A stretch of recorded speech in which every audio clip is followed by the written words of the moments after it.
A Million Dollar Joke. I'm Jason Horton. I'm Rebecca Lieb. And this is Ghost Town.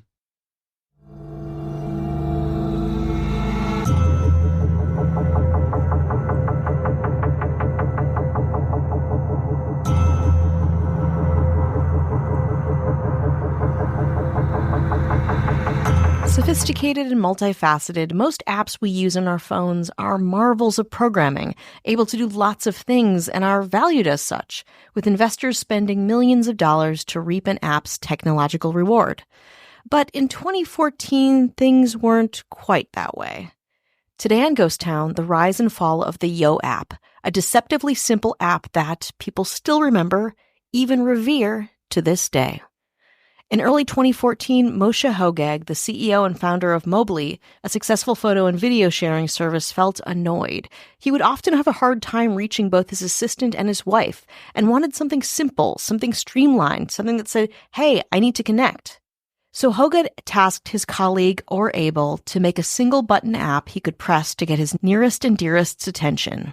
A mere 8 hours later, the app Yo was formed.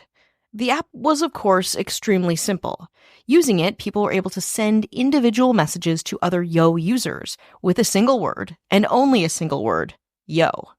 The Yo app was launched, not so ironically, on April Fool's Day 2014 for Android and iOS.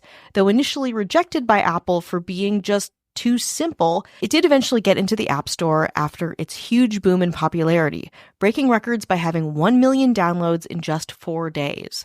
With escalating buzz, the brand's new app received $1 million from investors, including from a very satisfied Hogeg himself, and was valued between $5 and $10 million.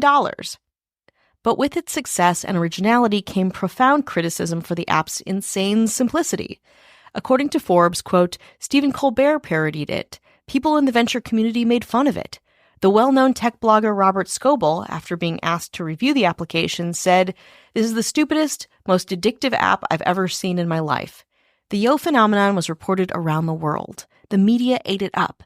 The number of downloads rocketed. Its founders were famous.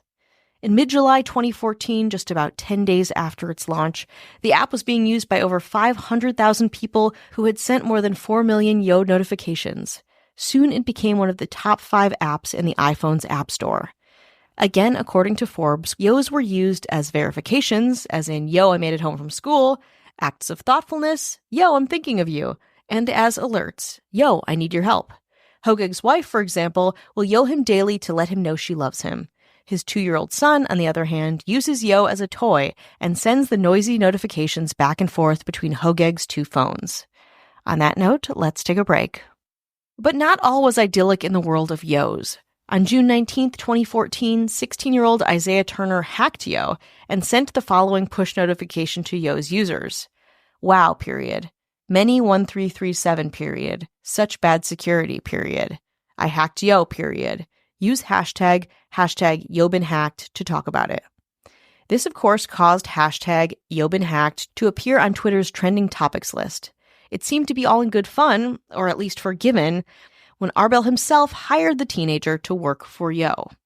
With the help of Turner, in August 2014, Arbel expanded the app to include more functionality, where users, much like Turner's hack, could send web links and hashtags and create simple user profiles.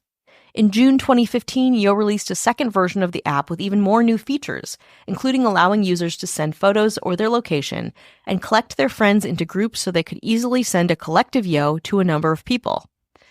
But like a lot of startups, Yo was not meant to live forever. In 2016, after over 100 million Yos had been sent, the Yo app shut down. The reason, in a nutshell, was boredom. Arbel and other employees had since moved on to other jobs, and Arbel described the app as running on, quote, autopilot. Arbel soon opened a Patreon account to continue funding maintenance of the app until 2018, when that fizzled out as well. Just as quickly as it started, it seemed, the Yo app had shuttered its doors, never to Yo again. And yet, in a world of increasingly complicated tech, the Yo app does still kind of live on. Inspired by the simplicity that both maddened and enthralled the app's users, critics, and observers, apps like Push It, where the app lets you send a push notification to everyone who subscribes to you on the app using a digital red button, And Hodor, which sends the word Hodor when you press the button, and the app called Lo, which just sends the user's locations, are part of the apps that make Yo live on. Arbel would say in one of his many interviews, quote, Yo has spawned many clones. Some of them are a complete replication of the Yo app.